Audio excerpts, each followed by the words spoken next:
haven't read that little spiel, but I think everybody knows what the deal is with COVID and everything in public meetings. So the first, tonight, Andy, you have members from the select board, town administrator Kim. Let's see, Laura's here, and that's it that I can tell.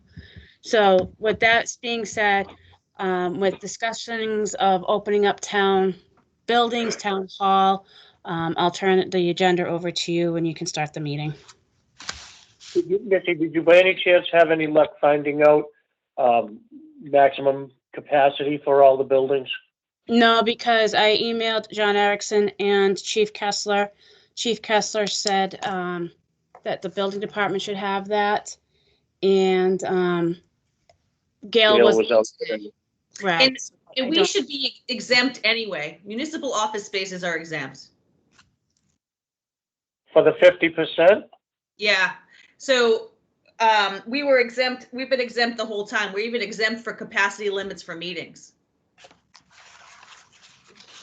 Okay, the reason why I asked that, Kim, is for the 50% allowable for indoors by the governor's recommendations. Right. And when it was less before and it was only 25% at the beginning, it didn't apply to us in municipalities. Huh, that's interesting. I wonder why. Yeah, Okay. It's always been kind of wonky because we tried to do a square footage calculation and whatever before, and whatever, doesn't matter. Most days we have 3 people in the building, so. Okay.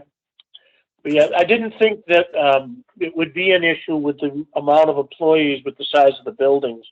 It just was curious to see, but it's not there, so it doesn't matter.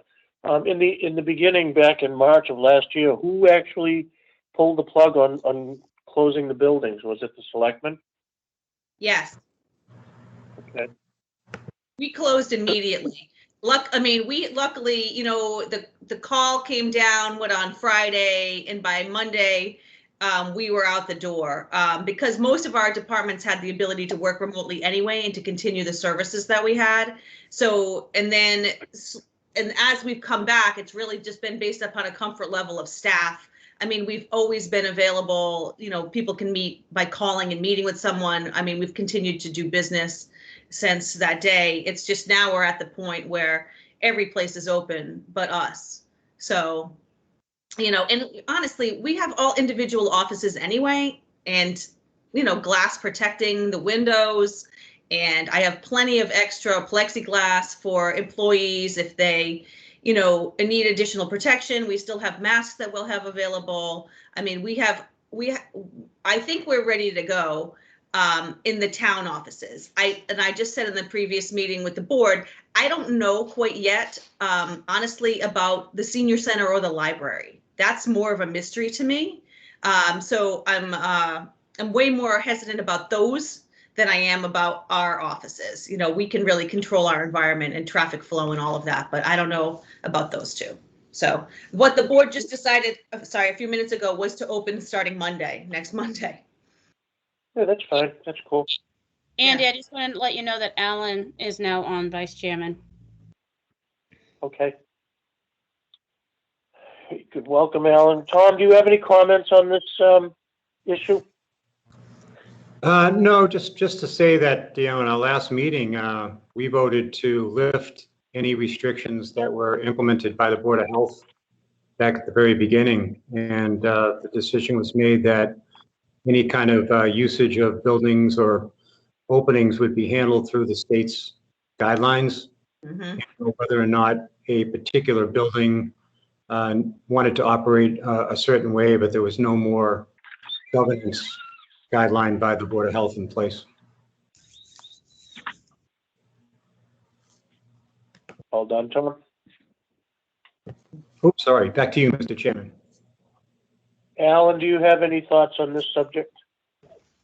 No, other than I remember it the way Tom just mentioned it, that we were going to follow whatever the current state guidelines were, because things were opening up pretty quickly and changing more rapidly than we meet. So I'm on board. Thank you.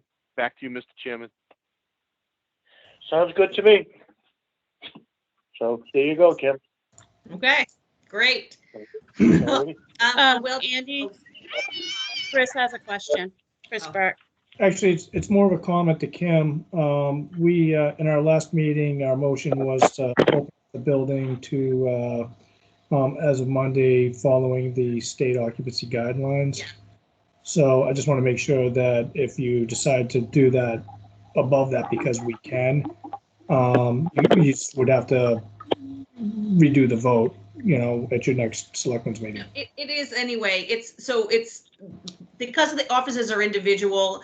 I mean, and then most offices only have one person per office. The only places that really even would be a requirement if it applied is like the treasurer's office, right? Or with Missy and Gail next door. And that building is big enough over there that it's like on a Monday, if everybody was there, everyone that's staffed there, it would be an issue. But there isn't an instance where that could happen. And then if people were uncomfortable before, we have plenty of additional overflow offices now with a basement being open again and then the meeting room upstairs. So we have plenty of space for business to go back to whatever the new normal is, whatever it's going to be. Andy, I just have a question as far as I'm assuming that anyone entering the building would be required to wear a mask while they're in the building at all times until they conduct their business. Kim, do you have any thoughts on that? I mean, That's a yes. Even the staff are supposed to still wear masks if they can't maintain social distancing. Okay. So, if they're in their individual offices and they can maintain social distancing, they can take their masks off. But people that come in the building, I mean, the CDC says, right, it's only if you're outside. If you're coming in, there you go. I mean. do you by any chance happen to know if everybody's been vaccinated? I don't know. Okay. I also don't want to ask. Yeah, that sounds like a HIPAA violation, to be honest. Yeah. My thought is that, and I was saying June 1st before, but I think at this point, anybody who wanted to be vaccinated, I think has had the ability to do so. And that really is as much as I need to know. And people who choose not to be vaccinated, hopefully are taking the cautions that are within the guidelines. And still, quite honestly, I still think, we're going to have some incidents. I mean, but we still have the ability and have functioned very well remotely in different ways this whole year. So I'm not worried about us actually meeting, service levels. We've been doing it this whole time. So, people will just be happy to get back in there and remember what the town hall looks like. Yeah, sure. That's all good. Lonnie, I could be wrong, but I don't believe it would be a HIPAA violation if you were asking an individual, have you been vaccinated? It's up to them to say, I don't want to say it, or yes or no. If I asked Missy, has Lonnie been vaccinated, and she told me, I believe that would be a HIPAA violation. I could be wrong, but that's my opinion. But it sounds like we're all set to go, so I would say Board of Health is on board, so let's open up. Andy, I believe Chris has another comment. Yeah, just, Andy, you're correct on that. Obviously working for a healthcare industry. What we've decided as an organization is if somebody volunteers that they've been vaccinated, so if somebody comes into Kim's office, for example, and says, I've been vaccinated, at that point, Kim can choose to tell this individual that she's been vaccinated as well, and then they could meet behind closed doors without a mask on, per the CDC guidelines. So we're allowing that within our organization, but we're kind of steering away from asking people if they've been vaccinated and encouraging people not to ask. But if somebody wants to volunteer that information, then certainly at that point it's kind of an employee decision at that point to meet unmasked or not. So for what it's worth. Very good, thank you. So does that require a vote? When the selectmen voted, I'm assuming you had a vote to close the buildings. Does that require a vote to reopen and allow the public in, like we just along the criteria of what we all just discussed? Or is it just happen? We did take a vote. So whether it's required, we did it. I mean, I think it was it's really more of an organizational decision than it is, Yeah.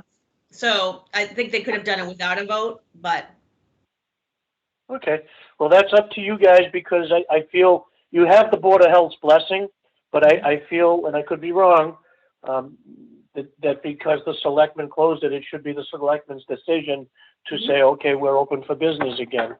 It's just merely a technicality. Like I said, you have the Board of Health's blessing, judging by what the other board members have just said, so it's all good. Perfect. Thank you guys so much. My battery's gonna die. I'm going to jump off. that's perfect, Lonnie. Excellent. Nice excuse. Great. Thank you, Lonnie, for your participation. I am as well. Take care, All guys. right. Chris, thank you. Good night, all. You guys need me Right. for anything? You want me to stick around? You good? I think we've talked, so, and I can just pass on to the board the things, the couple of things that we talked about tonight. I mean, Okay. if we have any questions, I know how to get in touch with you. You know how to find me. I You know know where how to to track me you, down. so, All you right. know, and other Good night, departments, guys. so, night. Thank you, Kim. Good Bye. Good night. night. Okay, Is so, Fred on? I do not see Fred on, no. Is Tom Ryder on? Tom Ryder is on. Okay, Hi welcome, Tom. So Hi. the 4 Hastings is Fred's, correct? Yes. Okay. Yep. I could not open what you sent, and when you said you sent it separately, as you did that, I did not have an opportunity to open it. Okay. My iPad also went dead. I plugged it in. Had I realized, I would have plugged it in when I first came in the house. No problem. So would you read the note from Tom, please? Sure. Hold on, let me just pull it up real quick. So this is for 4 Hastings Street. Tom's memo states, as the applicant is requesting a local upgrade approval for the proposed septic system repair for the above referenced property. Title V requires that the soil absorption system have at least a 4-foot offset to the estimated seasonal groundwater table. A 3-foot offset is allowed for repairs with a local upgrade approval. Soil percolation testing required for calculating soil absorption sizing. The soil sieve analysis is allowed for repairs and the DEP's policy on sizing based on the maximum size per soil class. The applicant is proposing the soil absorption system utilize a Cultec leach field configuration with a 3-foot offset from the estimated seasonal high groundwater table. The applicant is using the DEP's policy for sizing the system based on maximum based of soil non-compact class 2 conditions. No other reductions are requested for this system. As this is a repair and the site's limitations create constraints to upgrade to the Title V's new construction standards, I am recommending the approval of the proposed upgrade. So it's just the separation on this one? Yes. Yeah, and the Okay. sieve analysis, because of the high groundwater. So the system is still a pump system. And they put a little bit of a retaining wall in the back, but they kind of maximized it and kitty cornered it as far as way as they could and as large as they could.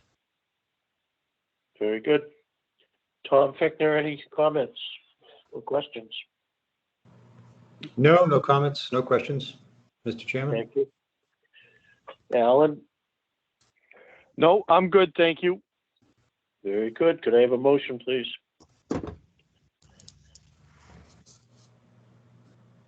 Alan, could I I'll get a make a motion on this? motion. Yep, Thank you. I'm gonna make a motion to accept Tom Ryder's recommendations for, this was 4 Hastings Street, I believe. Mhm. Local upgrade, 3 feet to groundwater. Cultec system. Thank you. Tom, I second the motion. motion passes. Thank you. Alrighty. Private well regulations, Tom, were you able to come up with something on that, or are we going to pass over it? I was just talking with Missy and you today regarding, just, passing over.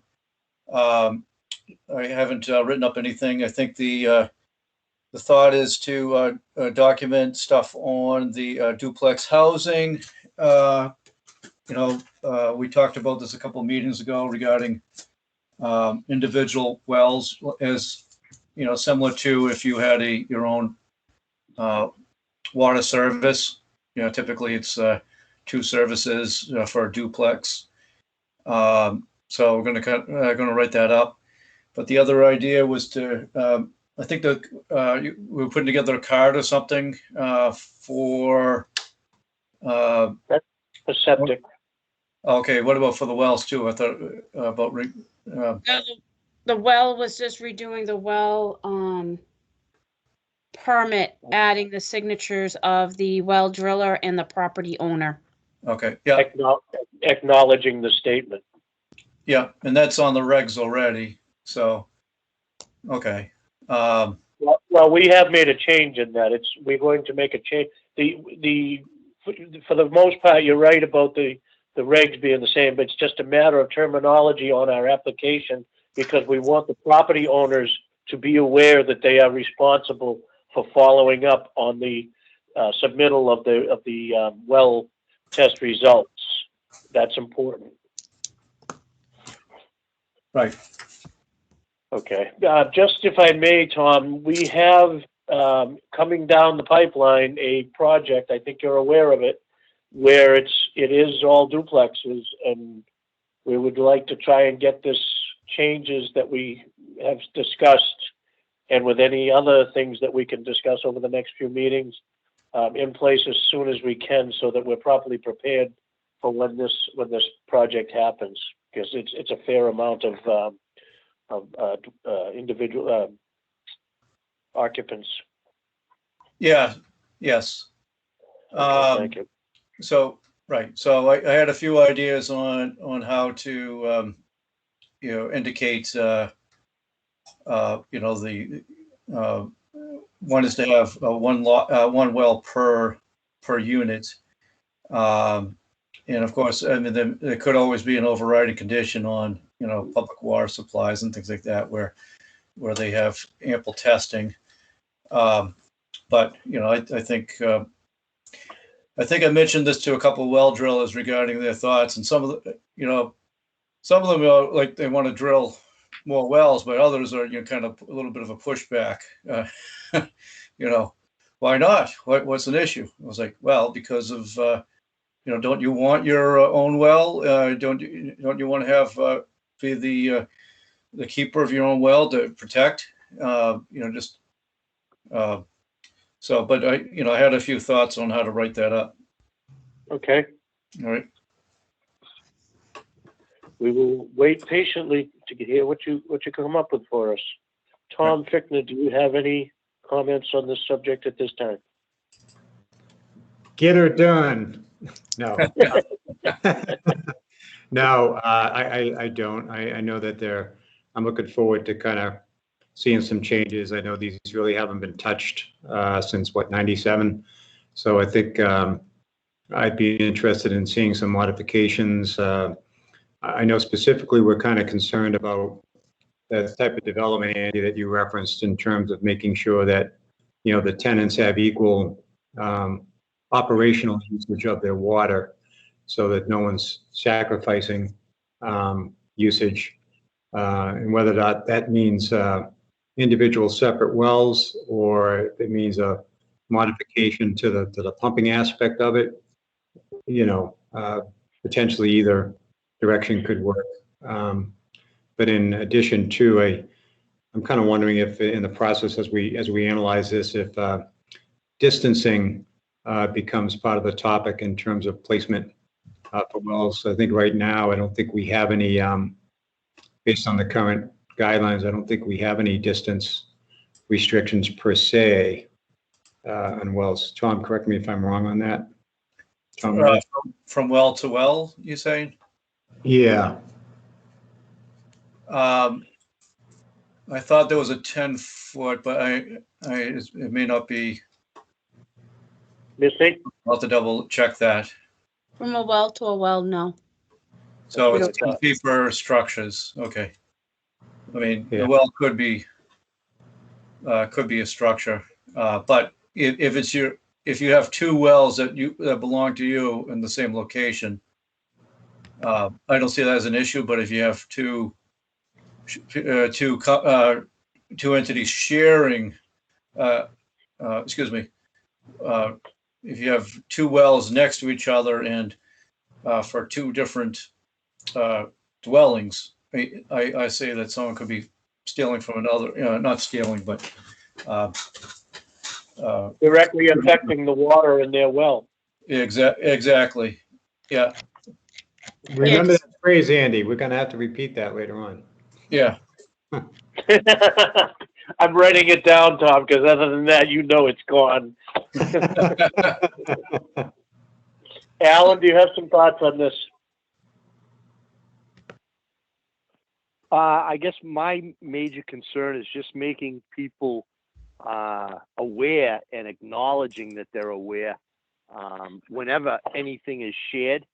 I know that down on Hartford Ave, the houses, Haywood Circle, etc., that share a septic system, it doesn't sound to me like everybody was aware of the responsibilities that go along with it. So whether it's if it's a shared well, I think that, you know, homeowners need to be aware of what that means. I personally believe that everybody should be in control of their own well. It's kind of a precious commodity.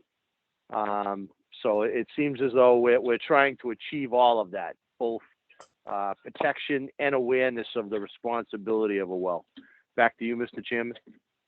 Thank you, Alan. Ultimately, what we're trying to get to is that there will be no more shared wells. Certain situations may require it due to lack of room in areas, but for the most part, we're looking to make sure that, and it's going to directly affect the cost of the construction, whether it's a builder or a personal homeowner. It's going to directly affect their cost, but it's the cost of doing business. This is what is the best result for everybody. Very good. Okay, we'll wait patiently, Tom. Thank you. Okay. Hopefully we can hear from you on that someday soon. Thank you, Thank Tom. you. All right. Where'd you go?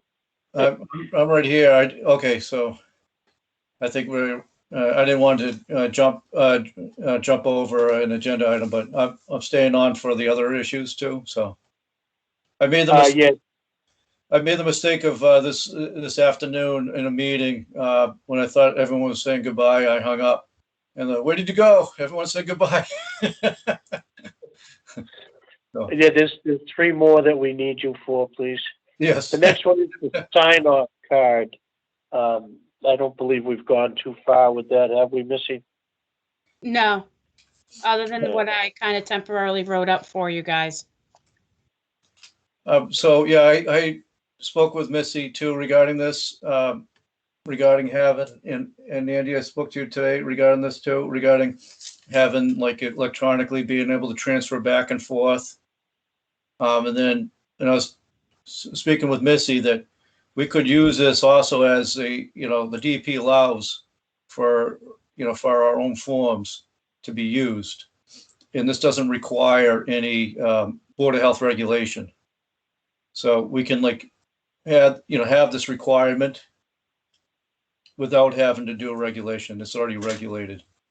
So it's simple as the installer needs to contact the Board of Health on the scheduling inspections. And they can just do it in the form of, sending over an email with the card. And then Misty can forward it off to me. I can sign the card, send it back to her, and then she can, forward it off to the installers. It's all set. Now they have the most up-to-date card, so they just keep going through the system that way. We go for the bottom, for the components, for the final grading, whatever inspections that we have required for that site. And then in the back, it could be a certificate of compliance certification that everyone signs. If we had this in place a year or so ago, we would not have an issue with 51 Butler Road because it would be checks and balances, like you say, that we would have documentation that yes, in fact, a bottom inspection was done, component inspection was done. I was hoping Fred was going to be on the call tonight because he had updated information. They went back up there and witnessed the pumps, everything's finished. And they had an as-built and they were looking for the installer to sign it. So that's, although Lenny had not gone up there, Fred is going to certify it. So unfortunately, at this point, it's going to have to pass. We can't make it, it is what it is. It's done. And we need to change this. But just a little side note, Tom Ryder, is it common practice for an engineer when they do an as-built to do elevations only, not lineal measurements? The reason why I ask this is I have a friend that owns a house in Hopedale that I installed the system many years ago for a builder that I work for. And there was a situation where he's had flooding. ADC Septic went out there, pumped the system, cambered the lines. He said the system is working properly. The D-box was at proper levels. There is no issue with the system. In his estimation, what has happened over the years, there's a depression on the surface of the ground, and he needs to build it up with some fill and some loam and create a crown to shed the water off of the field. My question to you is, when I called land planning in Bellingham to get a copy of the as-built because the homeowner did not have it, they gave me the as-built with elevations only, no lineal measurements. Chris did mark the D-box, so I should be able to figure out from there so that the machine putting the fill and the loam on top of the surface won't crush the pipes. But I found it very odd that an engineer's as-built did not include lineal measurements. Is that common practice? So you mean put the dimension lines? Yeah. Yeah. I looked at quite a few of them. As long as, they got to put it to scale. So, I often do not see linear dimension lines on the as-built, but there is on the profile information. So when I require that they provide the same information as the proposed plan, you can see on the profile, because they should be giving you back the profile, the actual length. Okay, so this is a perfect segue for me. I was not in favor of an installer as-built on a card such as this that we're discussing. And Alan had made the comment that he has used as-built, installer as-builts from the homeowners. I don't even know if it was an installer or who it was, when he goes to do a walkway or a patio or something like that. So although I was not in favor of it initially, anything that the installer does, well, any ones that I've done at Northbridge and any of the Jim Malley towns require installer as-builts. I've only done measurements off of dwellings, buildings, foundations, stuff like that, and have actual measurements. I have not done elevations because I knew that the engineers were doing it. So that being said, I've kind of changed my mind, and I think that when we get this card, I think you're right that the backside should have an area for an installer as-built showing measurements off of buildings. Now we know exactly where the lines are at a later date. Yeah, a little sketch. It doesn't have to be AutoCAD or Total Station shots. To scale or nothing like that. art to scale, just, but, nice, something neat, so, with actual lengths, right? Yeah. So, Tom Fickner, do you have any comments on this? No, nothing specific. I think it's all good. I think creating something like this is a good idea. I'm all for checks and balances, keeps everybody on the same page. So, yeah, the sooner we can, finalize, the better. Mr. Chairman? Thank you. Alan? I'm definitely on board. As you mentioned, I've worked with some ties off of foundation corners and stuff like that. I've been able to locate the pipe coming out of the house, and by digging a small hole, figuring out how much fill was on top of that pipe so that I don't crush it. It definitely, although not exact, it definitely prevents some damage to a system. So I'm all for it. I just think that, people have to use it within the capabilities of whoever drew it. I think you can't take it, as an engineered drawing, but I definitely think it serves a purpose for someone who's doing some landscaping or has to cross a leach field or whatever safely to do some work. Back to you, Mr. Chairman. Yeah, or thank you. Or, like I say, in Cliffy's case, regrading to shed the surface water off of the leach field so it's not feeding back and messing up his system. So it's a good thing to have. I do have two of the cards from Hopkinton, and I know Missy's not going to be in the office tomorrow, but I will get it to you the beginning of next week so that you can see what it is, and we can hopefully piggyback on that if we're all in agreement.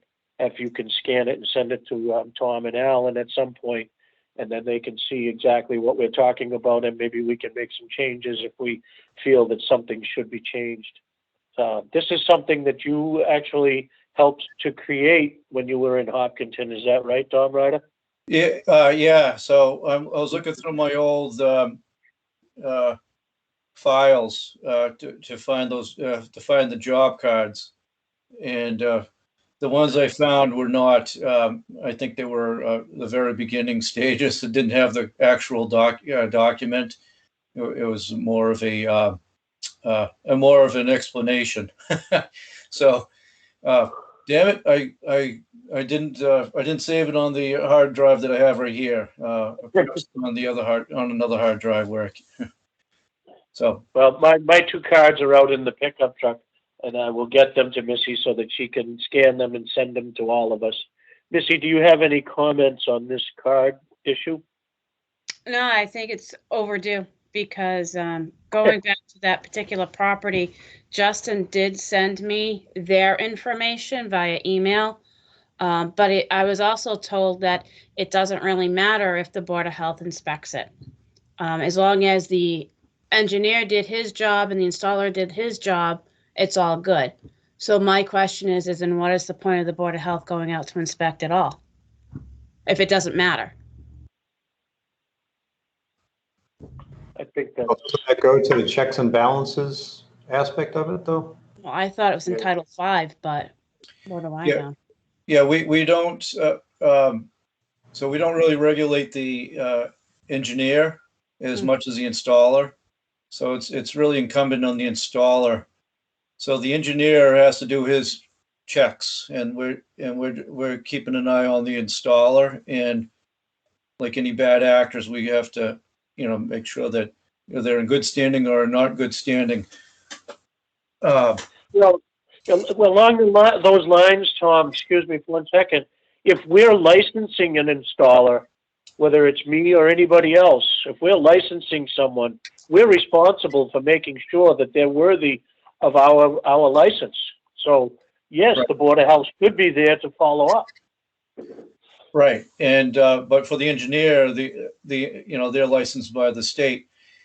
However, if they're certifying that it was in compliance with Title V, when obviously it's not, I mean, they'd be subject to state enforcement.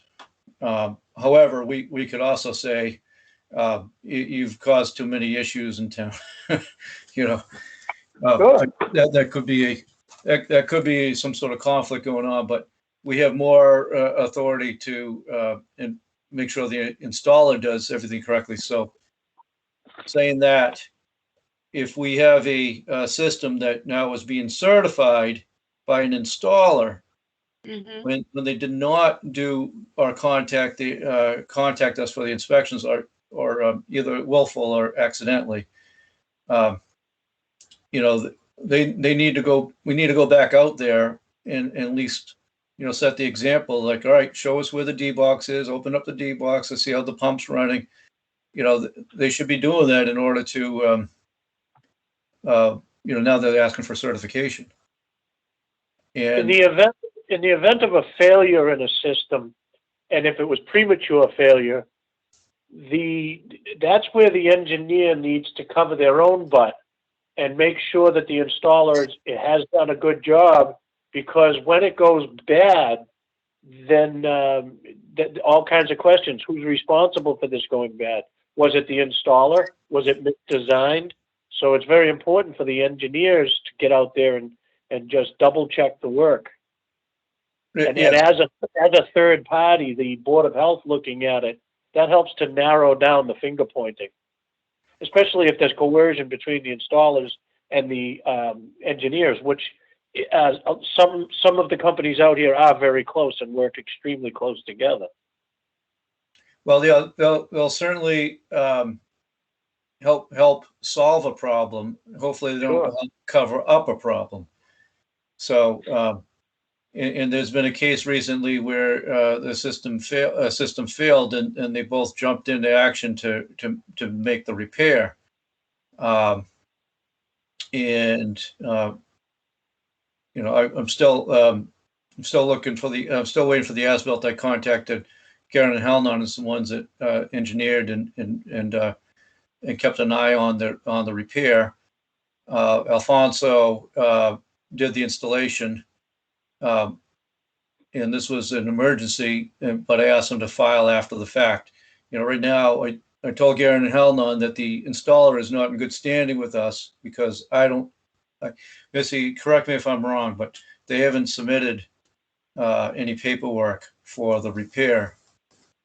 Am I correct? Sorry, I had to unmute myself.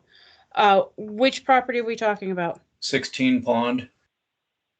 I haven't gotten anything on 16 Pond. Okay. Nothing. All right. Was So, that Chris? yeah, he helped out with the system. Chris did. Yeah, he helped make the corrections That's interesting. Huh. Okay. from ADC, right? Yeah, I'm going to text him right now. Yeah, he had nothing to do with the original, but he went out to determine what was wrong, and he found the problem. And But he did contacted the board. repair? What's that? Who did the repair? So this was back last month. This is Yeah. the one Pond.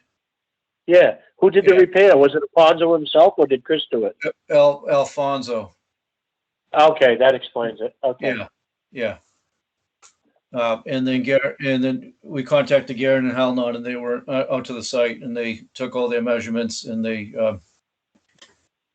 made some correct. I just spoke with G&H today, and they're going to be. They thought they already submitted the as-built, but I said I don't think we've seen it yet. So Okay. All right. Very good. So I'm sorry to go off topic, but that was just. Oh, that's good. Yeah, it was a point. Yep. Okay. So we'll keep working on the card. I will get these copies to Missy, and we'll all get to see what this looks like, and maybe we can make some changes, or we can adopt this particular. I don't think there's a copyright on them. Hopefully not, but No. we'll be good. Before we go to 123 Oxbridge Road, Missy, in your opinion, do you, and Tom, Missy first, the story I told you today about the troublesome hauler and installer, Yep, is that a subject that we should discuss, or should we leave it alone at Leave it an alone. open meeting? leave it alone. Pardon? I would leave it alone. Okay. That's just my All right. person. But on a different note, there was a pumper, while we have Tom, there was a pumper pumping the septic system at the New England Steakhouse, and we have not received pumping records on this property in a long time. So, Tom, could you please tell us about the ramifications of this, please? You're talking to me, right? Just want to make sure. Yeah. Okay. So, So I think in this case, I'm not sure how long it's been, but they have a certain amount of time to submit. So if the case where they need to give us the pump records, and that's something we can contact both the pumper, and now we know that where the location is. If they're not in good standing, we can inform their who they're servicing as well to make sure. Otherwise, I mean, they could be subject to, if the guy's going off and dumping it into a forested area, they could assume some liability in themselves. They should, source to, cradle to grave type of information they need to know, like where you're taking it, and are you licensed in town, and are you in good standing with the Board of Health? So sounds like to me like if they're missing submitting their paperwork, or if they're not up to date on as a septic hauler, they could be subject to fines, or at least notifying their clients that they're not in good standing with the Board of Health, and here's a list of who is. yeah, and this is certainly not the only place in town, not necessarily commercial, residential also. It's certainly not the only instance where we do not get pumping records. So I just want it known that I'm not singling them out. It's just that we have a process in place, and quite often when we see it, we need to address it. Yeah. Now, grease is a very difficult to get rid of. There are a few plants that have closed down because of grease. So it's more costly, and the septic hauler, they have to wait longer hours in line for the, dispose of it at the wastewater treatment plant. So if you're getting a great deal with grease, chances are like they're mixing it and dispose of it in a different way. Either they're circumventing the regs, or doing something even worse. Tom, why would grease have to be separated from septic when it gets dropped off? I know in the tanks it should be kept separate, but when it gets processed, what is the reason for separating them? Oh, because the grease is like incredibly high strength, and it mucks up all the treatment works. So when they mix it in at the treatment plant, they try to get it in early in the morning and try to stage it throughout the day, so they're not slamming, overloading their process. And It clogs up the system. Oh yeah. Okay. Yeah, the pumps. Okay. Yeah. They're all, just all the float leveler, all the floats that they have in there. The meters, the flow meters and the pumps, they all get clogged up with the stuff. They have to clean it down. It's stinky. It smells. Nobody wants to touch it. Use it for biofuel. Yeah. And this is okay. this is the brown grease too. So it's not as easy to create biofuel out of this as the white grease is. Okay. Let's move on to 123 Oxbridge Road. Well, just saying that though, if we have somebody we don't think is in good standing, are you suggesting we take a look and send out a letter? Wait a minute. If no, we keep an eye and rehash this at the next meeting. Yeah, I think that would be good. I think at the bare minimum, just sending out a reminder letter, maybe to all haulers about submitting pumping records. That might be an idea. There you go. There you go.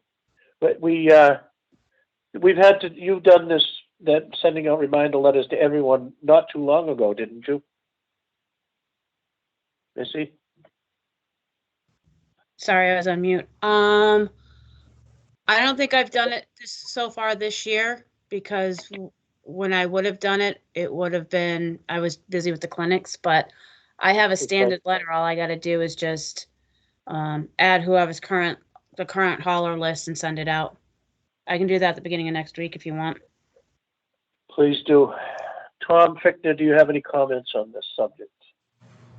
At the moment, I do not, Mr. Chairman. Thank you. Thank you. Alan, do you have some comments or questions on this subject?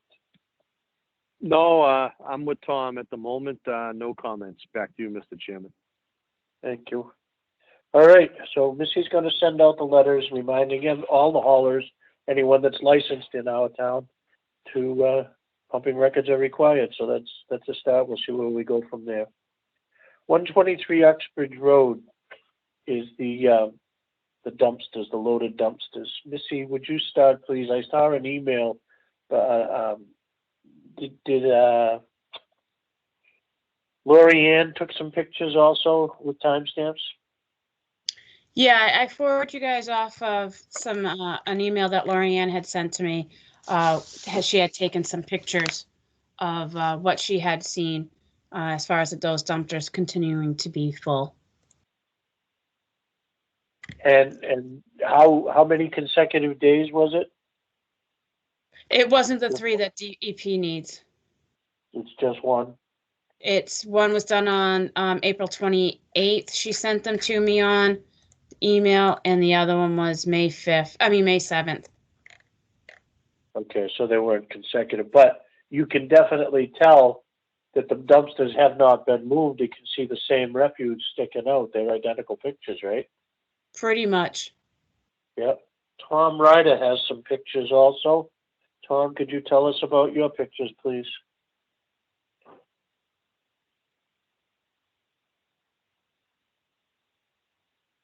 Must be on mute. Sorry, I'm on mute. I have May 4th. I have April 29th. I have May 4th and May 6th. Are they all taken from the same location? Yes, I mean I snapped going by like 15 of them. Okay. So that almost gets our 3 consecutive days, I think, at least. But in those 3 days, in those three sets of pictures, do all the pictures look the same? Like the dump, you can see the refuse sticking up, and there's no doubt that it's the same loaded dumpsters. I believe so. I'm gonna have to take grab the best ones, and I'll send them over to Misty. Those time stamped? Yeah, so there's a stamp on the electronic copy. So you put your cursor over and it tells you where it was taken and when. Okay. So with those pictures, Tom, would you be able to get them to Mr. McQuaid, or should we, Tom Fickner, or should we have Tom Ryder pursue that? What do you think, Tom Fickner? No, I'd be fine if Tom wanted to send them along. I'd be happy to forward them. Kind of an FYI on the topic, I actually took another series myself as a follow-up discussion and did send that up to Jim. It's a 3-day consecutive run that he originally advised with a confirmation, we'll call it an oath, if you will, that I am swearing to the fact that these were taken on such and such dates, and gave him the information. I'm just waiting to hear back. Okay, sounds good. Missy, has the planning board taken any action aside? Now, who did Lori Ann act on whose behalf? The zone enforcement? She acted on our behalf. I asked her Okay, that we needed pictures, So and she said as she was doing inspections in that section of town, she would snap a couple of pictures for me. okay, wonderful, thank you. Has the planning board stepped up at all? Because they have issues with what he's doing there. Not to my knowledge. Has the building department? Not to my knowledge. Alan Greenberg, do you have any thoughts or questions on this subject? Yeah, I do. I'm disappointed that this enterprise is acting this way. If I could remember the name of the TV show where the sheriff just decides to take matters into his own hands, I would mention it. And I really wish it was we had the opportunity to just take charge and shut this gentleman down at this point. I don't like being ignored, and to be running without a license for as long as he has is really troublesome. Back to you, Mr. Chairman. Thank you. Missy, he has not got a awful permit? No, Okay, not for 2021. Nope. okay. Well, at this current point in time, with the pictures, if we can get them all over to Jim McQuaid, hopefully DEP can give us some guidance as to what we need to do next, because as Alan stated, we're being ignored. He's thumbing his nose at us. Anybody else have any comments on this subject? I think it might have been Gunsmoke, right, Andy? I mean, Alan? No, I'm thinking Buford, Prussia. I Oh, remember yeah. Walking tall. And tall. Yes, there you go, with the bat. With a piece of, it's like a 2x4, I really- kind of like the wrestler used to carry, Whatever it was, whatever. Hacksaw Reynolds, right? Oh, geez, that's what I'm thinking. There you No, go. really, it's if I remember correctly, Missy, he didn't have a permit for 2020 either. Nope. No, I don't have one. So, I mean, this guy should just be locked out of that property at this point. I agree. And the thing is, although it's not necessarily our issue, they have issues in Milford with him. They have issues in Bellingham with him. What he's doing over in Bellingham, it just appalls me. He has an excavator digging holes directly underneath the high lines, burying stuff, pulling up the good gravel, and it's blatantly right out in the open. I don't get it. All right, well, when we get those pictures all together, if we could get them to Tom Fickner, and he will get them to Jim McQuaid, hopefully we can get some guidance on our next plan of action. I have 3 good photos that show some containers were removed but they were empties. They were empty. They were removed and a couple added one day, but the trash remains the same. You can see from April 29th through May 6th, it's the same garbage in the ones that have been sitting there. And then it should help, I would think, that if the angles that Lori Ann got, if we have Lori Ann's pictures, Tom's pictures, and they're all in the same general area, and Tom can send that off to DEP, that should help, I would think. That's what we're hoping for. If I They may, don't- Go ahead, Alan. just the fact that he's been running for 2020 and 2021 without a license should be enough. Forget about the trash that's on, sitting in containers on the ground. He's running an operation without a license, and he knows this because he's been into our office with an attorney. It's been explained to him. It's been explained to his attorney. So, I mean, I don't know if I can count all the things that he's violating. I mean, it's disappointing, but it's at this point, it's really, really wrong. Back to you, Mr. Chairman. And the thing is, Alan, when he came in, at the time that he came into our meeting 4 or 5 years ago, whatever it was, 3 years ago, he was not virgin to the container company container industry at that time. He had been in business for quite a while prior to this, so he knew what he was doing. Could I say something? You just did. Hey.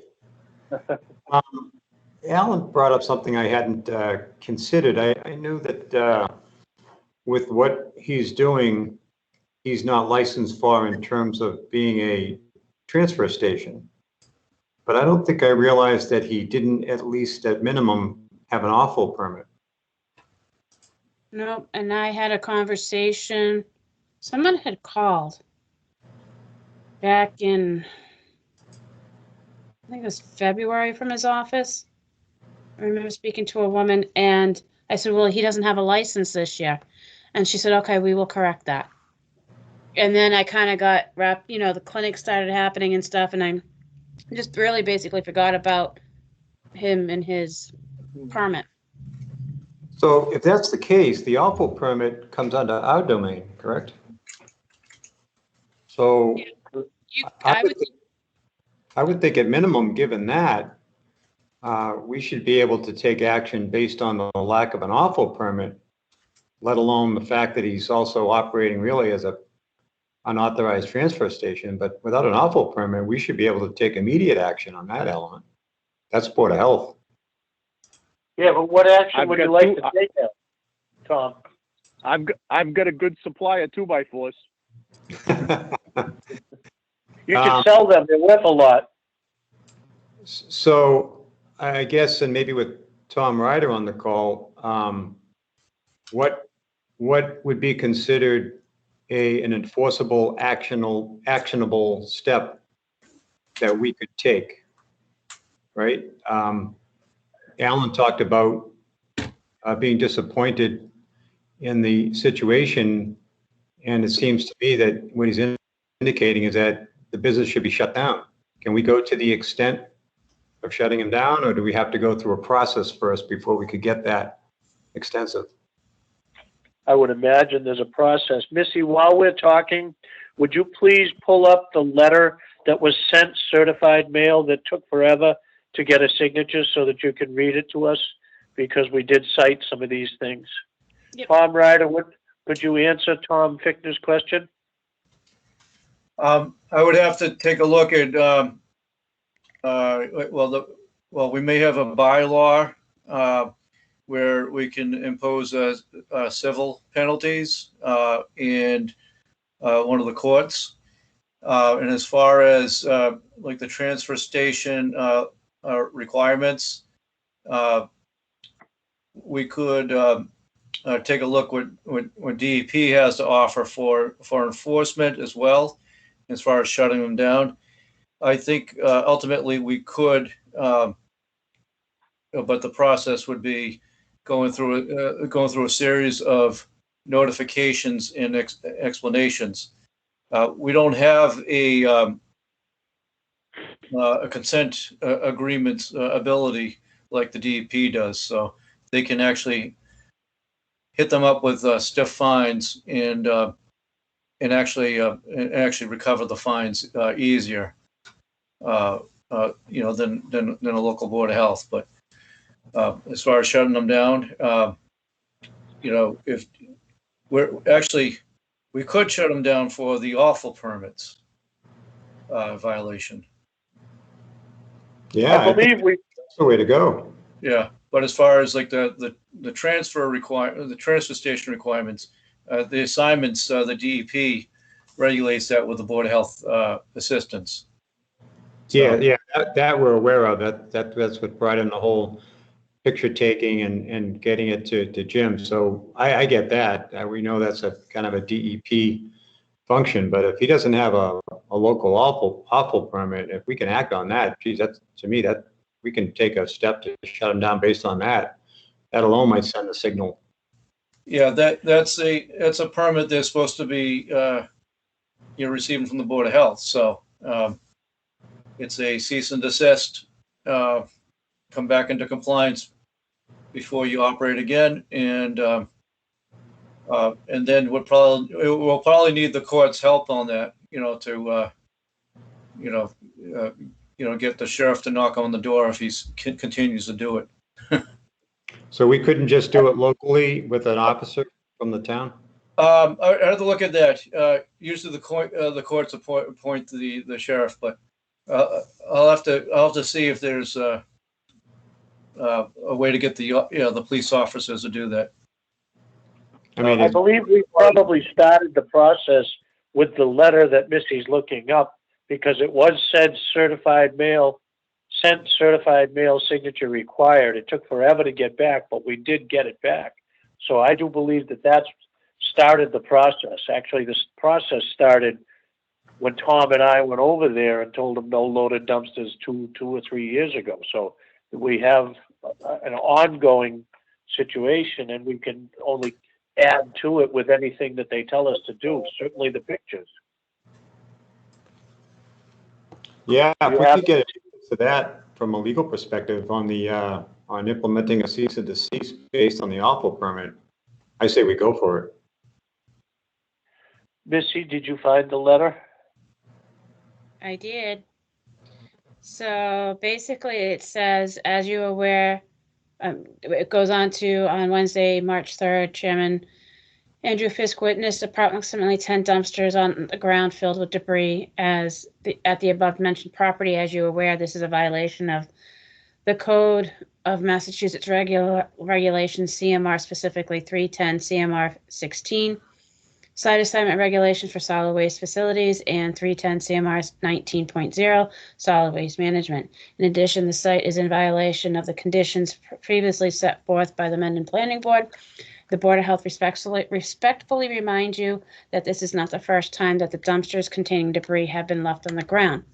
In addition, Natural Group Company, Inc. does not have a current awful permit for 2021, which is a violation of the Mass General Law, specifically MGL Chapter 111, Section 31A.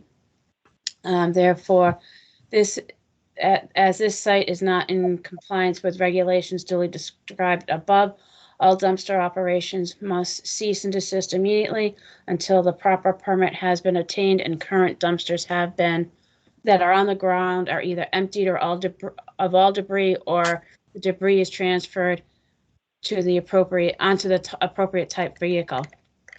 If you have any questions, wish to discuss this, we gave a date of a Board of Health meeting, then letting them know that our Board of Health meetings were conference calls, on how you could obtain a copy of the agendas. Thank you, Missy. And it was very shortly after that letter was signed and received to us that you got the phone call with the woman saying, "We will rectify this." Is that correct? I can't I quite honestly, I can't remember. I don't remember.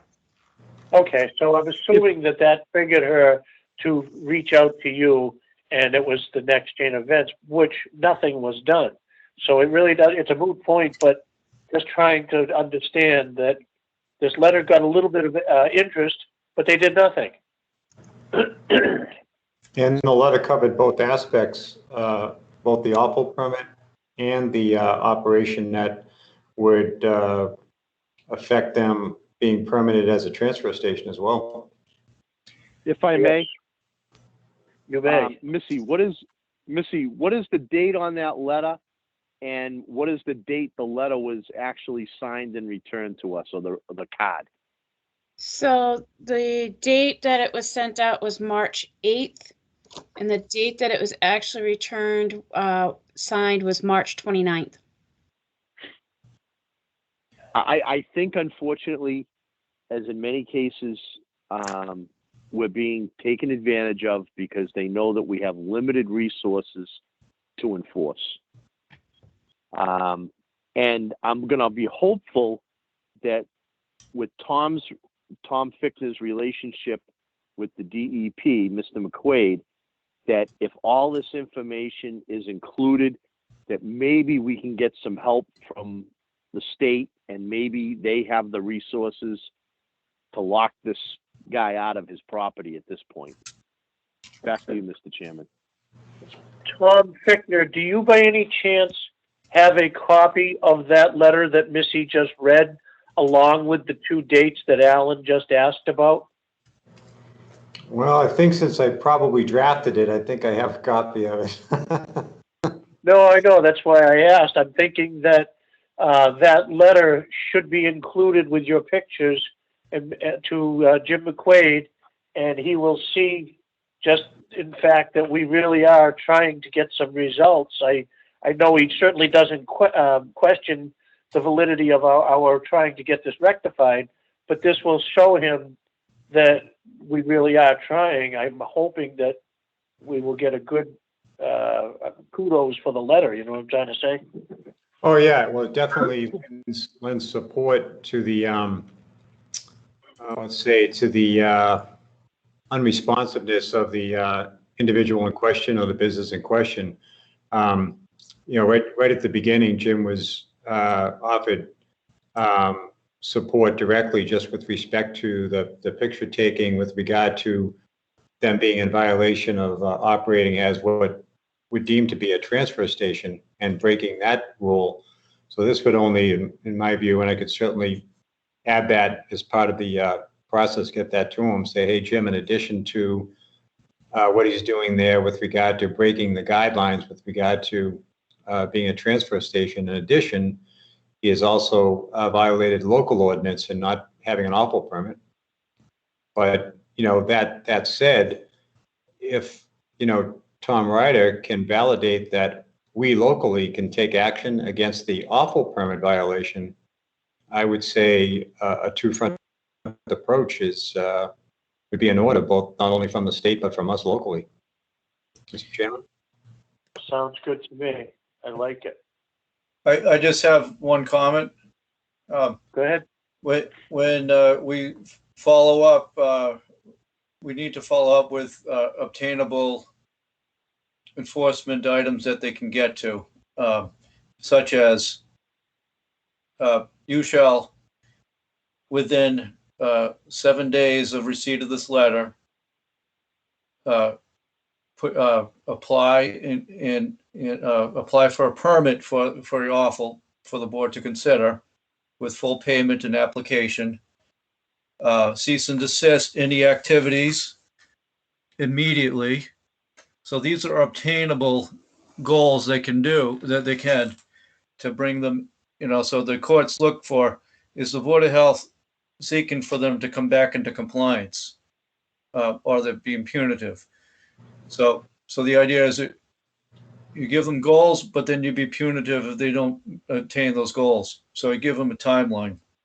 So we need to give them 7 days or 3 days, whatever you think is justifiable for them to, and quite frankly, get in the putting the application together. I mean, they could do it online.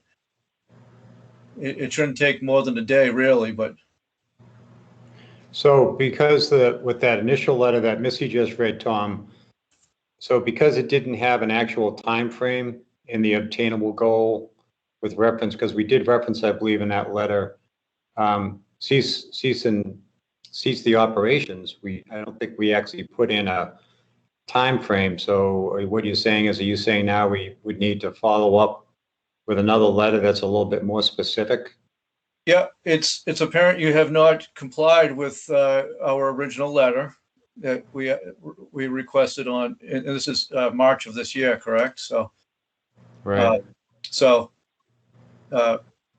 And we could tell them they must, within a certain amount of days, you know, put an application in with full payment for the awful permit, cease and desist, accepting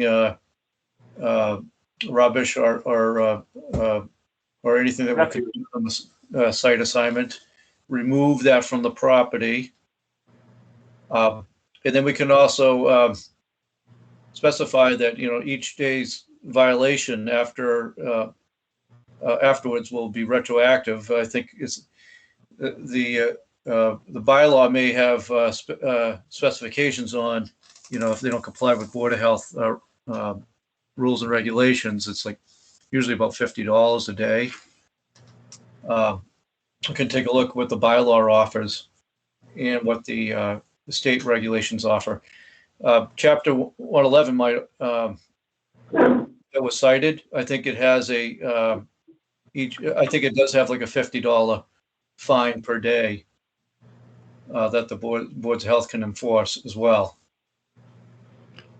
So I think it's important then, if we're going to draft, if the process would dictate we draft another letter in the language that you're talking about, I think we should probably incorporate what they could be facing as a result of not following what we're giving them as a goal.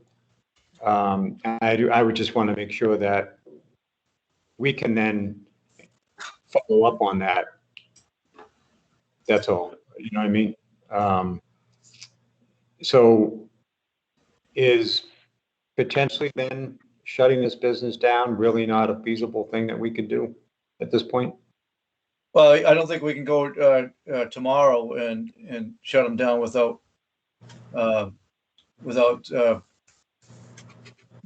because I think they, like from what I'm hearing, is they're going to continue operating how they're operating. But if we give them a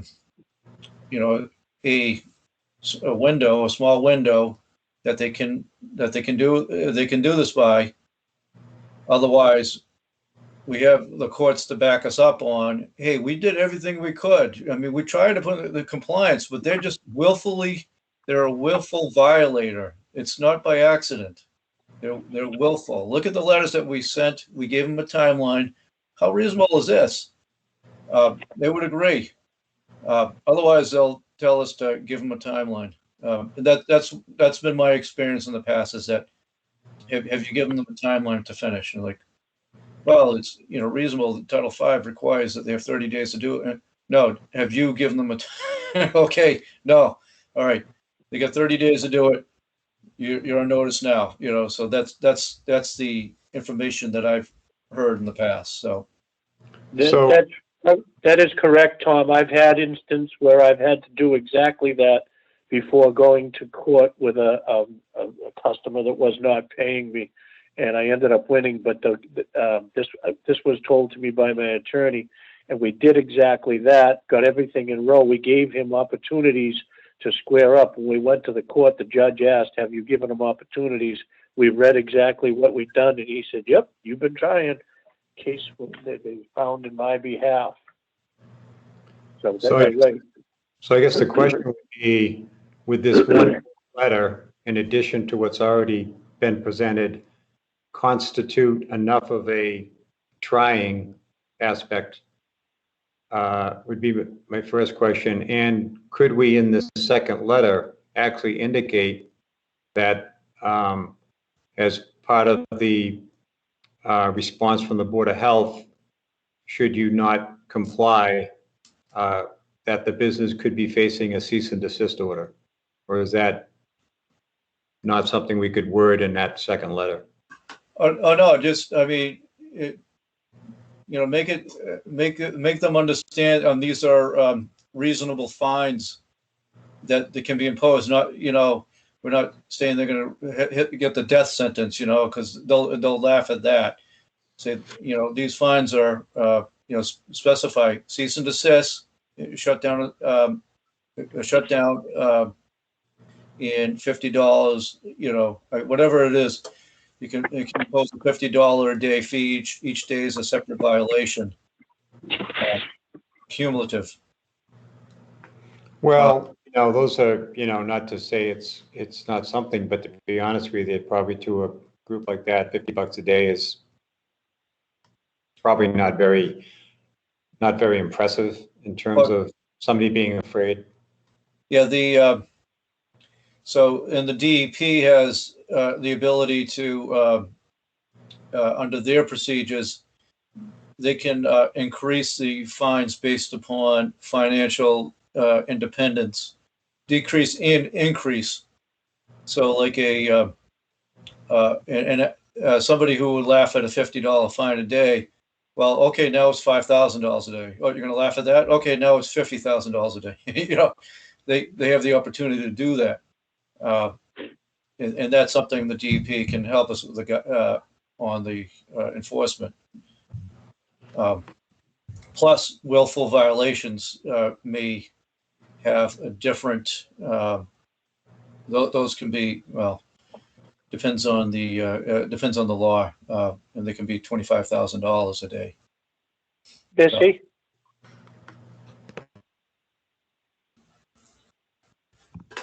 Yep. What is our fee for an awful permit? $100. Tom Ryder, is it possible that if we get their attention, I think I already know the answer to this, but I have to pose the question. If we get their attention and they are going to try to do something to get up to speed, can we, knowing that they've been in business without fail, without a hiccup, excuse me, throughout the past 2 years, can we get 2020 retroactive or no? Is that gone? I don't know, would get a 2020 invoice. Yeah, I don't know about getting a retroactive. I think you would have to look at the bylaws that Town of Mendon has to see if you know what's the opportunity, because it could be in the form of a fine for not complying with, you know, so you might be able to get it. Usually the fine's only about $50, so you might be able to get at least half of that, and that probably goes to general coffers. And that's in the bylaws of the Board of Health as far as having an awful permit. Is that correct? I don't know. Well, when you say bylaws, would that be the bylaws of the town or Yeah. bylaws of a specific department? Bylaws of the town. So the bylaws of the town usually has, you know, has a section on enforcement, like Yeah. for local enforcements, like, you know, there might be a specific ordinance that the police and the selectmen might, you know, selectmen usually have, you know, fill, you know, how many yards you can bring in, surprisingly.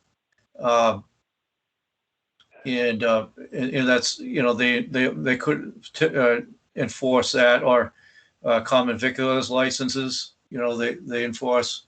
So they'll have a little, you know, fines set up for that. If those who don't comply, they can hit them up with a fine. And usually they include the Board of Health, anything the Board of Health regulates.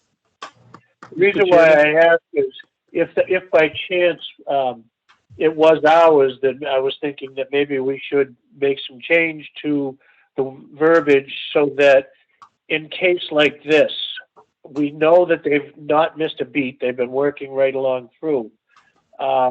If we could have some verbiage, but again, it's probably a moot point if it's the town bylaw. Whereas if they wanted to become current and up to date, if there was verbiage that said you have to pay all previous year's application fees, then maybe we could do it, but I don't think we could get retroactive. It was just wanted to have a conversation about it. Alan, did you have something to say? Yes, please. Do we have the right not to issue them a permit and essentially shut them down? I mean, we already sent them a letter in March telling them to cease and desist. I mean, this guy's laughing at us. Yeah, he is. And $100 fee so that you can operate for 1 year. I mean, unfortunately, we're probably a joke in this guy's eyes. because he's doing whatever he wants to do. And he seemed nice, decent when he came to the meeting. His attorney seemed to understand how this works. It's not very different from any other town that he does business in. So, I mean, he's going to do whatever he wants to do at this point, and he knows that because of our limited resources, we're essentially powerless. The thing is, when you say he's operating in other towns like this, he's doing the same thing in Bellingham and Milford. He's behind Correct. Depot Liquors out back there. No, I understand that.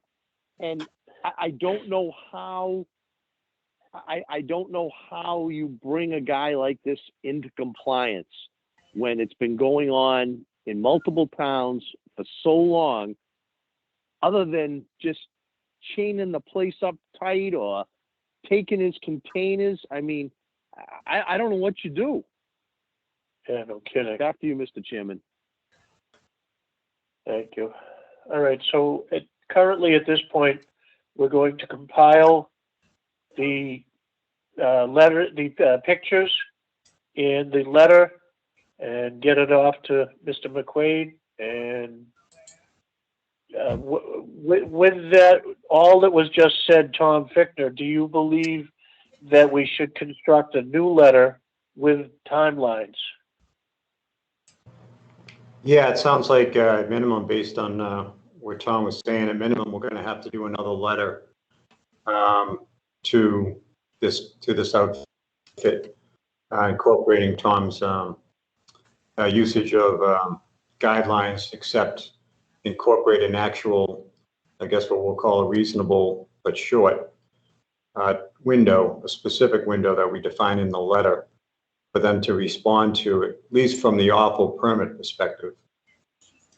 Because like Tom has said, as we know, it doesn't take very much time to come apply for an awful permit.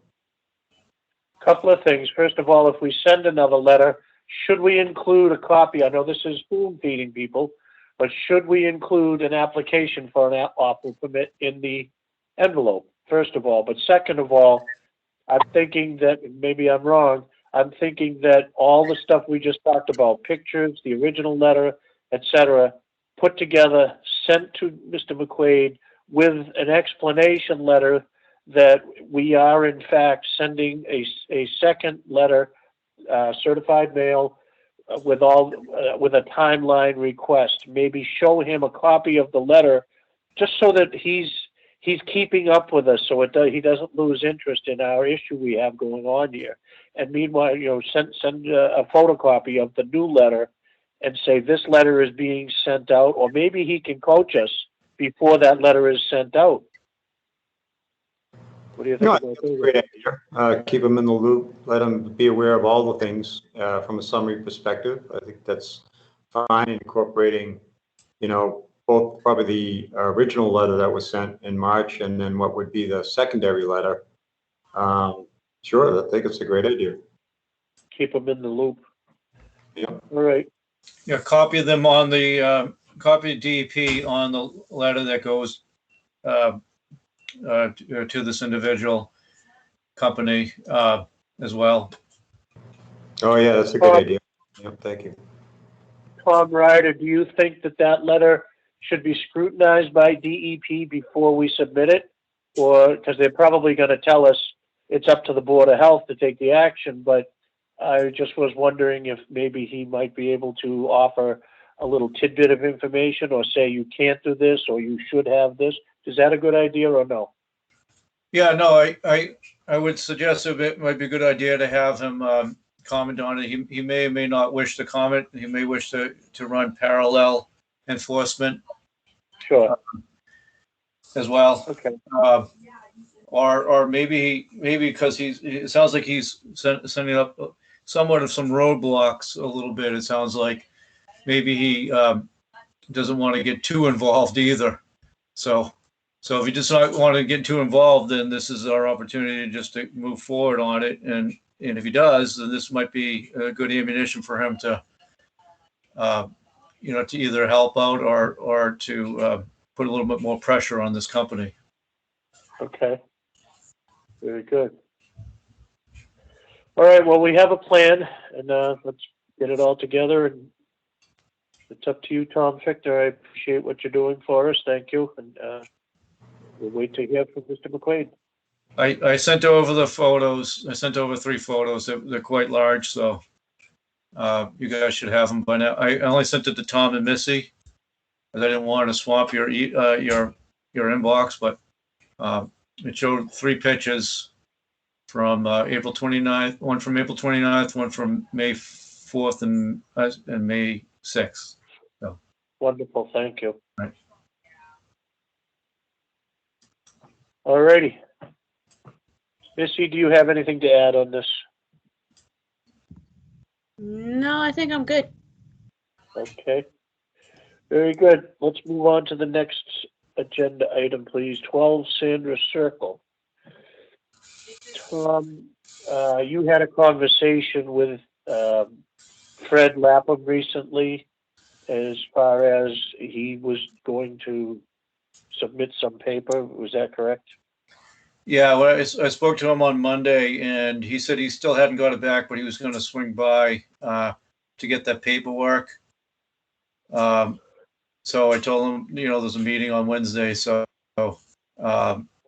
and I thought he was intending on attending. So I just sent him an email. I was like, "Where are you?" Pretty much. So I haven't heard back. So. He knew that there was a meeting tonight because when I originally posted the agenda, I forgot to add in 4 Hastings Street because I hadn't heard from Tom.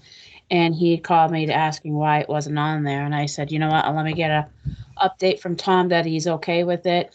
And Tom was okay with it, so I did a revised agenda. So I don't know. All right. Okay. I'll follow up with him tomorrow. I just sent him a text also. Maybe he can jump in before the end of the meeting. Missy, did you send him contact information for this meeting? No, because I didn't know he must subscribe to our agendas because I didn't know he had seen our agenda being posted. So I just assumed he knew it had been posted originally, that he would have seen it done for the second time. And I believe, if I remember right, I actually called him to let him know it was going to be on. So on the website, is the contact information on there? Yep. Okay. So we'll see if he joins us before the end of that. Tom Ryder, I know that earlier today when we were discussing our agenda, this was the final item that we decided we thought we might need you for. Do you have a couple of minutes to hang around to see if Fred actually, oh, wait a minute, he just got back to me. He said yes. So any second, Fred will be getting on the meeting. Yep. Okay. Right.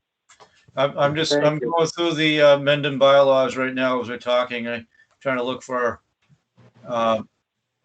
penalties. When you see him jump on, Missy, let us know. We'll all say good night, everyone. Thank you. Yeah. Missy, could you give us an update? Yeah, go ahead, Alan.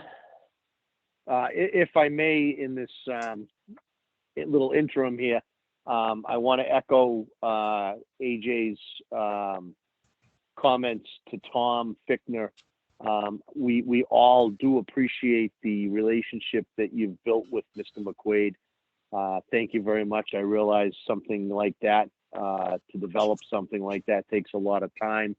So thank you very much. I'm hoping that it's going to be fruitful for us in the future. Thank you, Tom.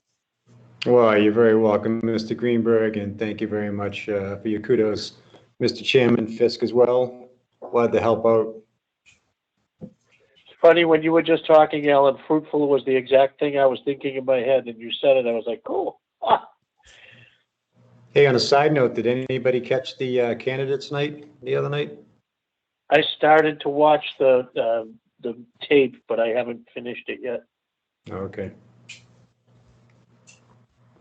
I did not, unfortunately. I didn't get in till after dark. I understood, just curious. It went very well. It was a nice event. I had heard it was a well attended type of thing, but I haven't watched it. Well, you were given appropriate praise again, Missy. Oh, thank you. I appreciate that. Sure. So I don't see Fred on yet, Andy, so I don't know if you want to go on to the COVID updates, clinic updates, and then the BNA thing. I can kind of wrap it into two of them into one, if you want.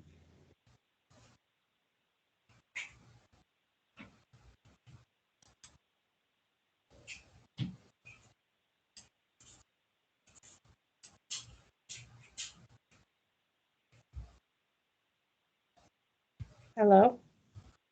You must be eating a piece of fruit. Exactly. Andy might be on mute. Andy?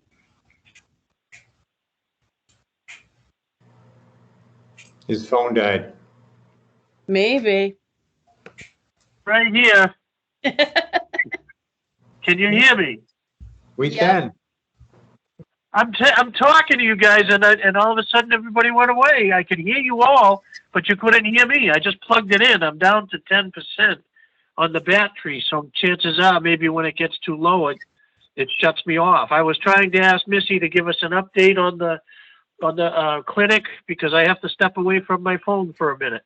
All right. I just plugged it in, so hopefully I'm okay. All right, so we do have some, I just want to touch base with you guys on a couple of things. Tonight, we finally got the approval for the 12 to 15-year-olds to receive Pfizer. So we will be allowing, starting tomorrow at the clinics for people to sign up, their kids for that. So attendance has kind of decreased as we've been and it's going on all over. As people are getting vaccinated, the need or the people who are wanting to get vaccinated is going down. So we are actually going to, starting, I think, after next week, we will only be having clinics on Thursdays. Depending on how the thing with the kids go, we could bump it back up to the 3 days. It all depends. The other thing that they're looking into is across the country, people are trying to do incentive events. So yesterday I met with Oxbridge and with Jean from Northbridge, trying to figure out places. Diane from Oxbridge is going to contact actually Southwick Zoo, Pins in Milford, craft breweries in Milford, and Regal Cinemas in Bellingham, and to hold a clinic in some of these spots and incentivize people to get their clinic, get their shot, and then maybe they would get, maybe at the brewery a free glass of wine, whatever the case may be. And FEMA will reimburse us. So if someone says we spent $10,000, and I'm just throwing out numbers out there to help incentivize people, Uxbridge can then pay the event place whatever the cost was for that. So if it was $10,000, then through FEMA, Uxbridge can pay them, so the businesses don't lose any money at all. And then they would get their shot, and then their second dose would happen in Uxbridge. Tom, you're smiling. Why? It always comes down to money, kiddo. It does. It very much does. So Missy, Uxbridge, I will volunteer to serve kosher hot dogs, especially if I'm getting reimbursed. So Right? 175 black, Brewery is the key there. I'd say, give me a couple of beers. I'll take a shot of anything after that. 175 Blackstone Street, Hebrew National Hot Dogs. So the other place that, because we're trying to do it in southern Worcester County and trying to bring, get people vaccinated, but kind of showcase some of the businesses in the area. The other places, at least in Mendon, that they're considering, I don't know if they will, is Vandervalk Winery and the drive-in. Another place that they were thinking about reaching out to was West Hill, what is that? Creamery, West End Creamery in Sutton. So they've been, Wojack's Farm in Blackstone. So there was just a bunch of brainstorming on what businesses could we kind of, generate business for them, but people would also get vaccinated. So that's up and coming. But they're looking probably to be done with Uxbridge probably mid-June. The clinic itself will There's shut down. tremendous potential. I like, that's a great one. There Which it one? is. Missy, I got a question. Driving. Is there a cap on the amount of money that FEMA will reimburse? No. Cool. But the hitch is people have to get vaccinated. So you get your shot Right. and then you'll get your whatever your incentive piece would be. So, so things are moving along. And we'll just, see how things go. But that's what's going on right now. Fred is now here. So I'll turn that back over to you, Andy. Thank you. I heard the tone. Thank you for joining us, Fred. First of Yeah, all, well, thank you for texting me. hope I didn't wake you. No, you didn't. I was finishing up something and I didn't look at the calendar before I left. So, but I'm here. So Hastings Street was apologize. approved. Hastings Street was approved, and we had okay. questions for you about 12 Sanders Circle. Oh, okay. All right. So Tom Ryder said that you had sent some paperwork to the homeowners and you were waiting for a response. Is that correct? Yes, that's right. I gave him a copy of his own. I wanted the attorney to have a copy of the floor plan, and I also filled out the deed restriction and in the areas where I could, and the attorney has to make sure all the signatures get on the form, and he knows he's got to get it back to me because you have to sign it as well. Okay, so you haven't seen any return yet? No, but it's only been, I don't know, I think it's been like maybe 4 or 5 business days. Okay, hopefully we can get that expedited because once the house is sold, we lose that grip. Yeah, he has an agreement, but they don't even have a closing date yet. But I'll call him tomorrow. I'll make sure I get it quick. Thank you. Yep. Tom Ryder, Thank you. do you have any questions? Tom Ryder, do you have any questions for Fred? No, I think the last as-built we received from him was for Butler, and I'm probably Oh gonna yeah, that was good. I'm probably gonna reach out to the installer to redo a couple of the inspections. It's a pump system. We should open up the tank and just. I mean, he should have called. I mean, he should have called. We want to bring them back into good standing with us. So that's. This is.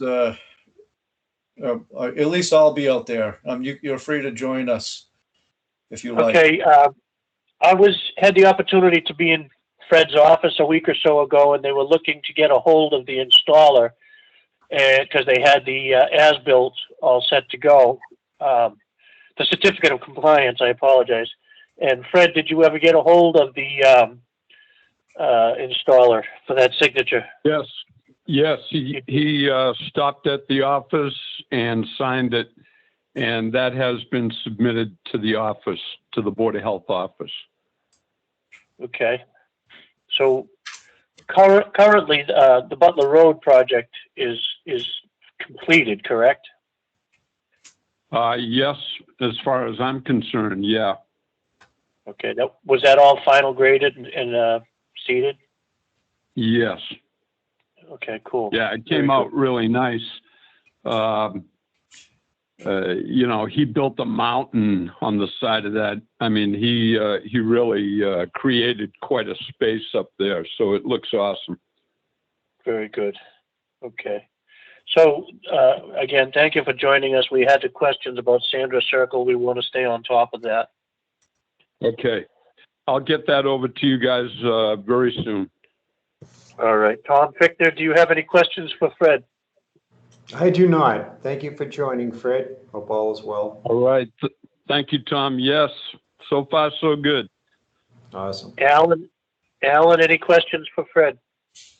The only question I have is related to Butler Road. Who was the installer? Scott Lanzetta. Okay, that's right. All right. Yeah. And so that is complete and it's all in compliance.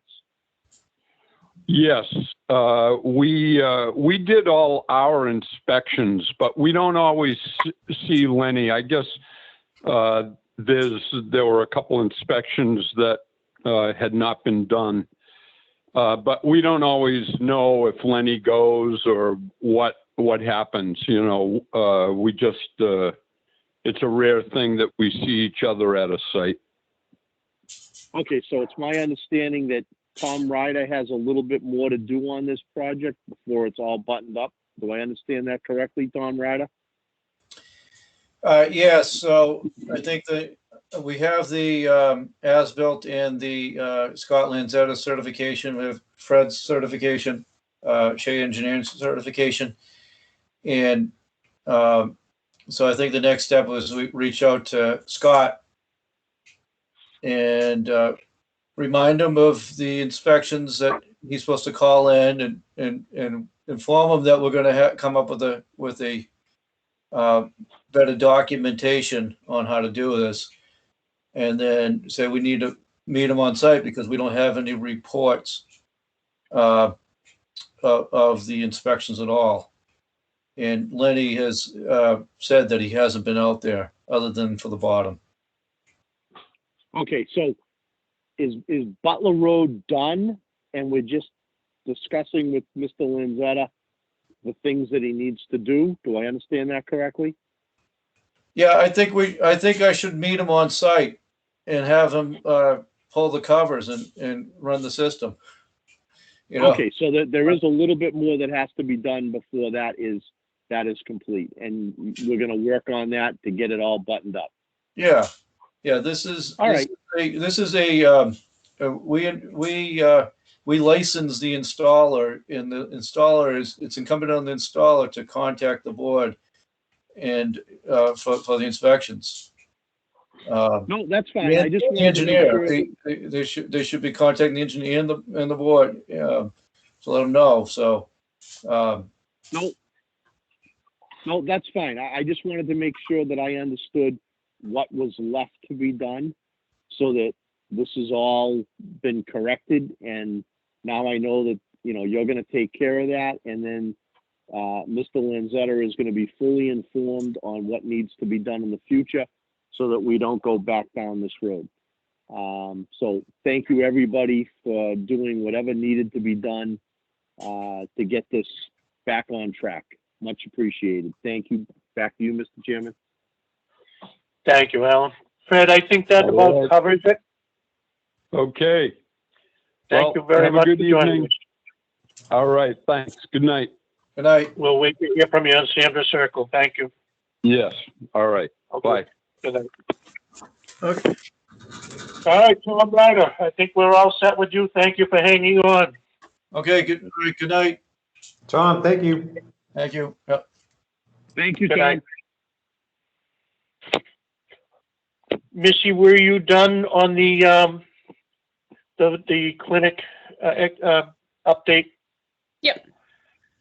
Okay, cool. Now I've lost my place here. What was the last thing on the agenda? Because VNA. oh yeah. So I go ahead. did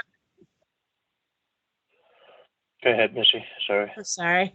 I did talk to Kim about that. I did actually speak to Lenny about that because over in Milford, they were not satisfied with the issues, how the VNA billed. There wasn't enough information. There wasn't enough detail.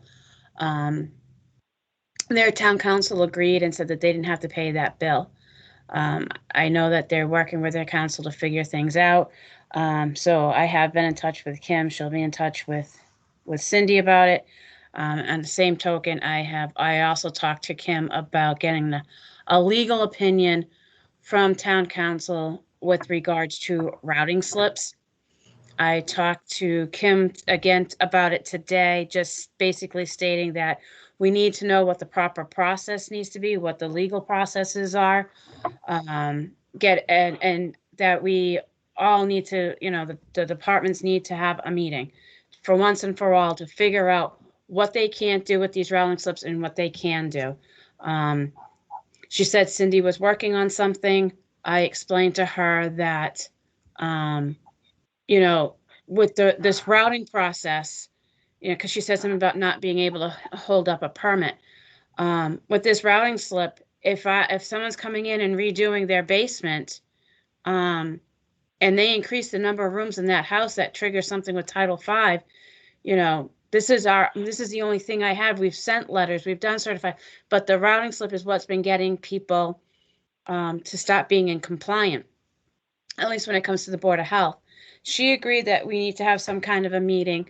So I've spoken to Andy about it today. My recommendation is, we're going to send an email to Kim, to the building department, to the treasurer collector, to the town clerk, to the assessors, and whoever else you think, to request a meeting to discuss the process of a routing slip, what we can legally do, what we can't legally do. I know, I can't remember who told me, but I think it's in Grafton, you have to get a certificate of good standing to bring to the to the building department before you can get your building permit. So maybe that's something that, before you even apply for a building permit, you have to get the permission from whatever the other departments there are, whether it's a sewer department, a water department, a Board of Health, things like that. So that's another thing I've been working on. Andy? So something else, you're talking about if they're doing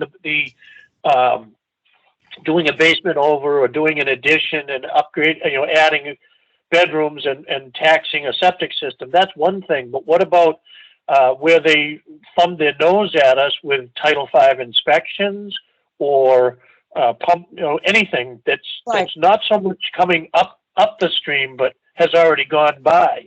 Yep. That's the big thing for us to be able to say, all right, you're not getting away. We want you in compliance. And that's what I explained to Kim. The board wants people to become compliant. Like I explained to her, when it comes to debris, I try to be realistic. I try to be, someone wants to get rid of redoing their front door. Do I hold it up because where are they going to dispose it? No, because you could be a bulk pickup and Harvey might pick it up, but where I'll hold it up and want to know what's going on is if someone's re-roofing, where are those shingles going? Yes. If you're completely re-siding your house or it's really a complete job. It's just not a little here, a little there. Like someone's going to have insulation blown into their house. No, I'm not going to hold up a permit for that because what could there possibly be? But when you're talking about decent sized projects, yeah, who's the hauler? Is there a dumpster? Is there a portable toilet, which is on the applications, but sometimes people don't bother answering. And yeah, I'm going to hold it up until I find out where is it being taken to and is it a licensed hauler? Sometimes the contractors, because it's only $100, I shouldn't say only because $100 is $100, but the license is good for a year, it's $100. So if you've got multiple projects in town, we've had contractors pull a license. I know a couple of roofing companies. Now they're in the habit of pulling a permit with us now. And so when they pull a building permit for a roof, I just let it go because they've already pulled their permit for the year. There is no holding it up. So there's different things that it's good for, at least from what I've seen. So that meeting that we were discussing, are you going to initiate it by sending emails out to all the departments and asking them to join us for a meeting, or how is that going to get handled? I would like to send out at least a request because it's got to start somewhere. The discussions have to start. Otherwise, If we are doing something wrong, I want to know we're doing something wrong so we can correct it. Yes. It's pretty bad if you want people to be in compliant, but you're not compliant yourself. Yep. You know, do as I say, not as I do. So Okay. if you guys are okay with that, that's what I'll do. I'm okay with it. Tom Fickner? Well, first off, just a question, can we use Milford's counsel? And Yes. Yeah. And just secondly, Missy, in the dialogue there, did you indicate that Kim might be having an issue with us holding up a permit because of this process? It almost sounded like it, or there could be a legal reason. She didn't really delve into it. But my thing is there's been so many different things, what you can do, what you can't do, whether or not the building inspector says you can or you can't. I just think it's something that we need to get town council involved and for once hash this all out and find out what you can and can't do. Yeah, totally in agreement. Yeah, I was just curious what her take was. So just curious, but ultimately it does come down to what's legal and what isn't. Thank you, Mr. Chairman. Thank you. Alan, any comments on this? Yes, I actually look forward to some kind of joint intervention. I know Gene Berthold from the assessor's office has diligently been trying to, catch certain things that, will affect assessments. I think that all departments should be diligently trying to bring people into compliance. And I think that the thing that the citizens don't realize is we're not trying to penalize them or keep them from doing something. I remember back a property down on Providence Road, down the very end, where a gentleman was doing something, and I don't know if he didn't have an as-built or whatever, and the person that did the system was now in Maine. But, we worked with them to bring them into compliance. In his situation, it wasn't a big deal, but he understood the steps that needed to be taken and how we could help him get into compliance. I don't remember if he was putting an addition on or whatever, but we helped them. So I think, unfortunately, people think we're just trying to put a roadblock in front of them as to what they can do or what they can't do. So it becomes an attitude issue. And obviously, by holding up a permit, it gives you just a little bit of teeth to get people to take you seriously, that they need to take care of this. We've proven, unfortunately, that the town has very, very poor records. So, it could take years and years to catch everything, but the goal is just to bring everybody up to date, not to tell people that they can't do something that they want to do. So we need to find a way, if all the departments are acting in the same fashion by the same rules, I think we can change that attitude, that when someone comes to the town to do something, they understand that the town departments are there to help them do what they want to do within the rules and guidelines. Back to you, Mr. Chairman. All right. That's pretty much says it all in a nutshell. So, Missy, you will initiate this meeting for us. Yep. Tom Fickner, did you have comments on this, please? No, I think we covered it. Alan touched on the points very well, and let's see if we can move forward to advance and get confirmation on this process. And it's all about consistency. All the departments buying into the same thing. Make it effective, make it worthwhile. Again, it's not about trying to penalize folks. It's just about trying to give all the departments confirmation that things are flowing the way the departments are really supposed to make sure things are flowing. Mr. Chairman? Very good. So we have a plan. Let's get it going. Okay, Missy? Yep. Yep. Sorry, I was on mute and I'm like trying to play with the stupid button. Here you go. You're gone again. I Mr. Chairman, I have a little more on the VNA issue. Go ahead. Am I correct in understanding that we haven't paid any of the extra fees for 2021 for the 3,500 per month because we haven't got anything back from the VNA? Am I understanding that correctly, Missy? Correct. Okay. My other issue with the VNA is, and I know the clock is ticking because July 1st is going to come quick. I'm a little concerned that we're not going to have a VNA or a VNA substitute in place for the next fiscal year. I'm in agreement that we shouldn't be paying that monthly fee unless we get more detail. And at this point, I don't know how much COVID tracing is required. I feel as though we've gone the other side of the hump, and we're fully in recovery at this point, and the contact tracing is probably not even necessary on a monthly basis. But I am very concerned that we're not going to have someone in the driver's seat come July 1st. And obviously, if the VNA feels as though we owe them money, they're not going to re-up for that 15 grand, whether we think that is a fair price or not. Back to you, Mr. Chairman. That's a very real thought and a very real possibility. Oh, let's get it straightened out. Do you want me to ask them to come to a meeting again? And see if Cindy will come? That would be awesome if we could get them all, if she would join while Cindy's here. Don't tell her counsel's going to be on the call. We'll bag her.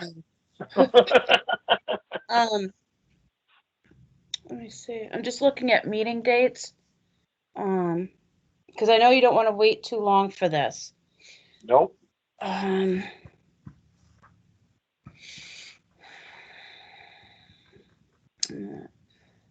When you right now, according to your schedule, you would meet on May 26th. Do you want to wait that long, or do you want me to? I would have to post for next week. I'd have to post the agenda. Yeah, I don't have time for that one. So yeah, do you want to put it for the 26th? That's 2 weeks from today. Yep. It is what it is. You know, the only other thing, we can pick a different day. I just have to have enough time to post the agenda, which I can do at any time, but I'm going to start taking time off. I'll be taking at least a week in June and a week in May, if not more. So I just need to make sure I know what day you want to meet and I get that agenda put in. I'm good with waiting for Wednesday. Let's keep it on schedule. I don't know how the Tom and Alan feel. I'm fine with that. I'm okay with that, but again, we probably need to have some kind of an alternative come July 1st that we can sign up with, and or I know I brought up the fact that I'm not comfortable with a $15,000 bill, considering what we've been paying. I'm not comfortable with a 300% increase. I would like the ability to negotiate with the VNA. And the only way we can do that is they have to show up. Back to you, Mr. Chairman. That's it. That's correct. Do you want me to request, since we would sign the contract in May or June, do you want me to ask Michelle to send a copy of the contract for FY21, I mean for FY22. Maybe they won't send one. I don't know, but they'll let us know. That's not an absurd request. That would be okay.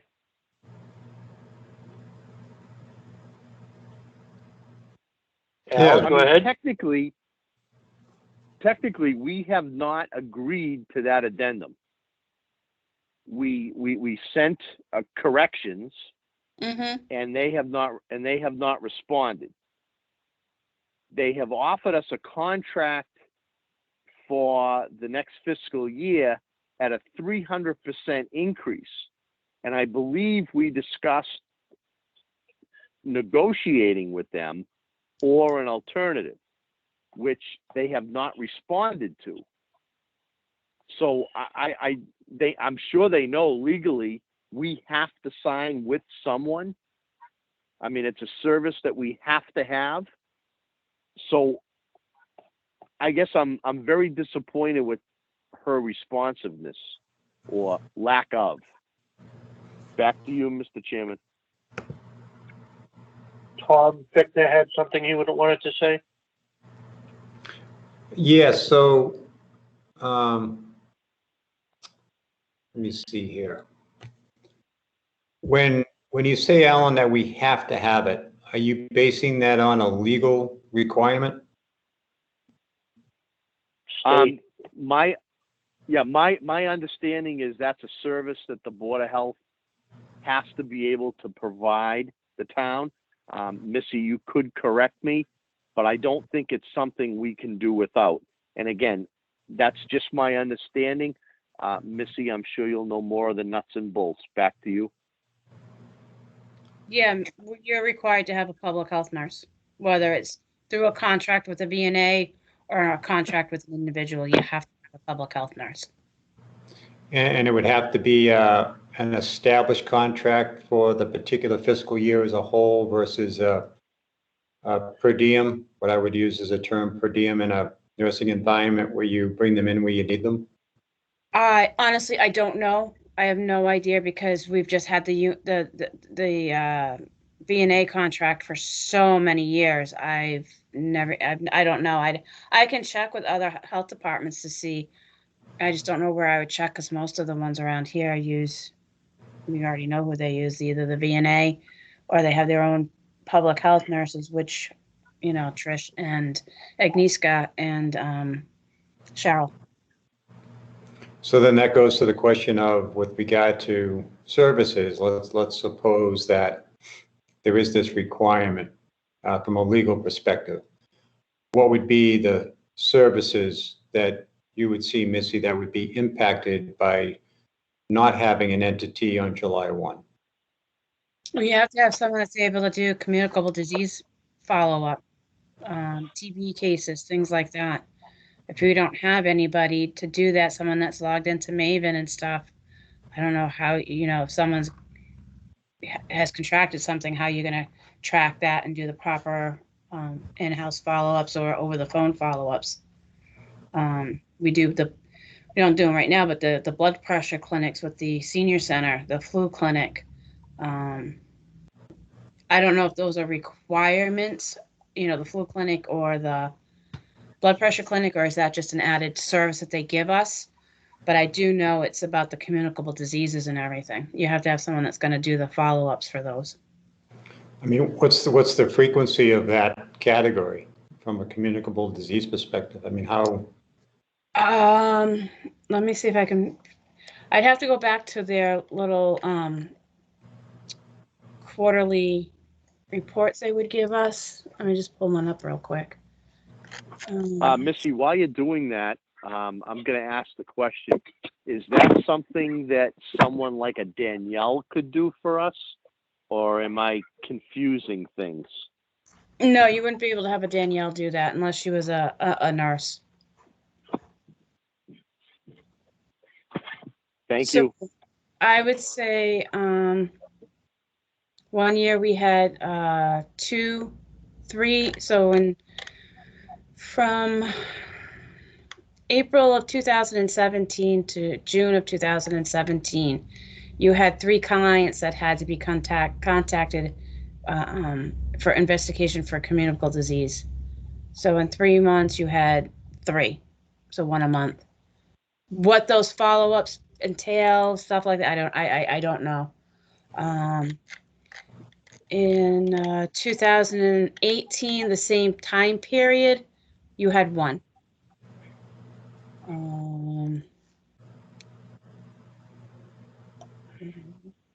A different time period. So we have from July 2017 to September of 2017, a 3-month period, you had 4. Okay, so what I was kind of getting at would be kind of playing devil's advocate. If for some reason we didn't have a formal contract, what would be the impact of the service level to the community? It sounds like barring any kind of a, Pandemic. well, yeah. So let's think normal now. Barring any kind of a liability that could arise from not having this. It sounds like with regard to the communicable aspect in general, that the impact would be low. Then again, you have these other services, the flu clinic came to mind. We know it's an annual.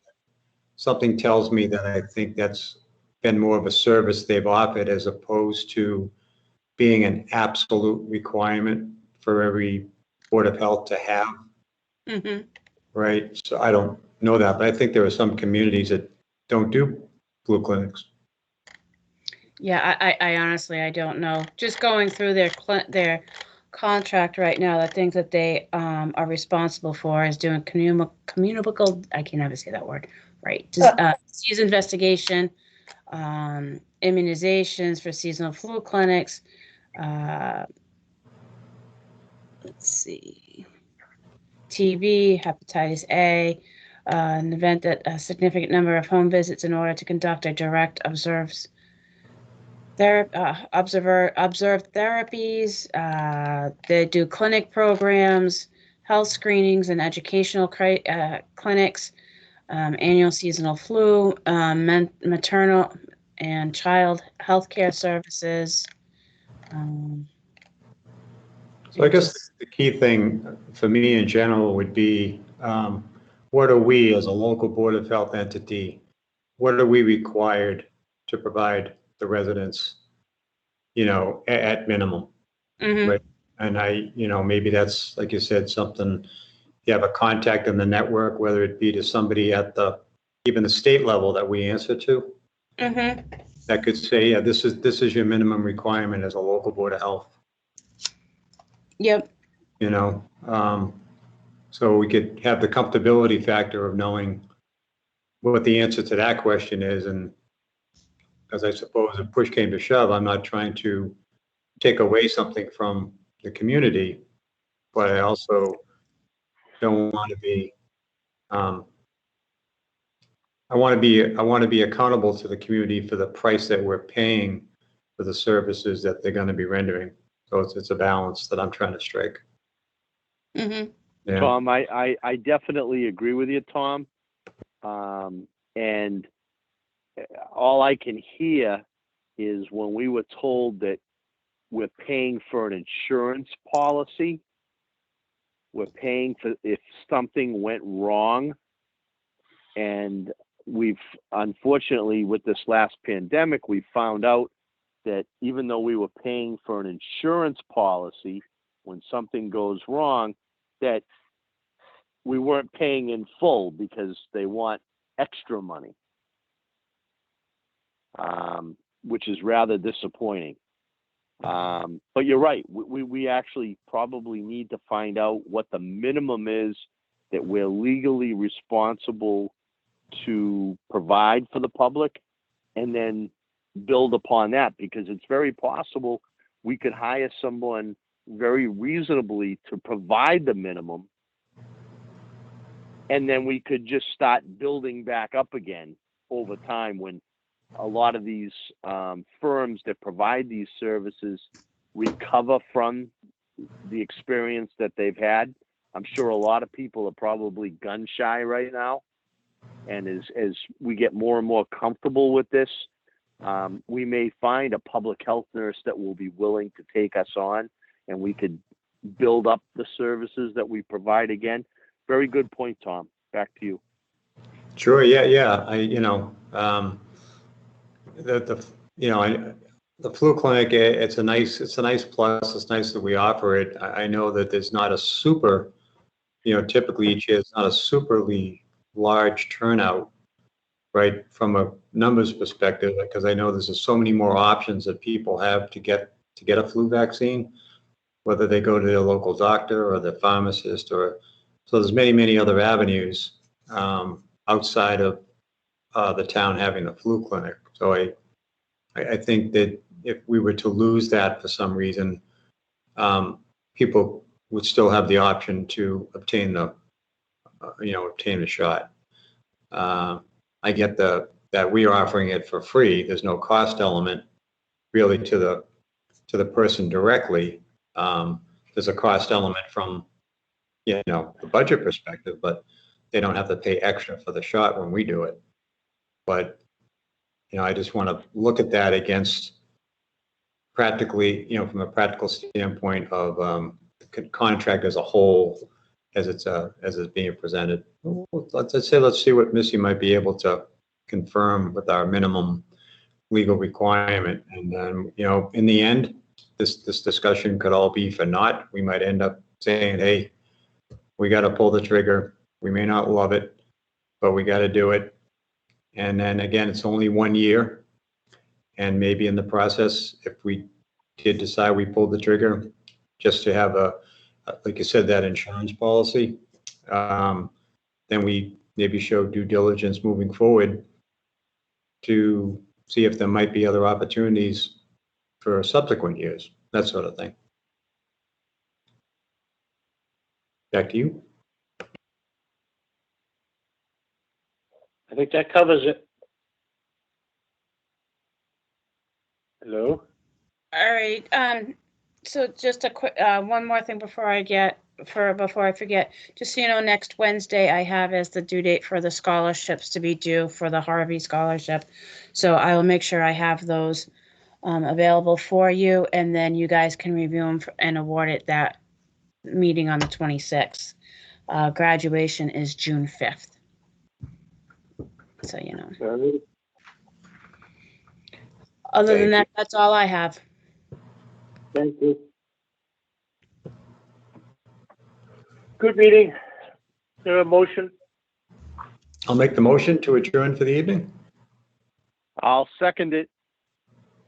Motion carries. Thank you. Great. Thank you all. Thank you all. See y'all later. Night. Bye-bye.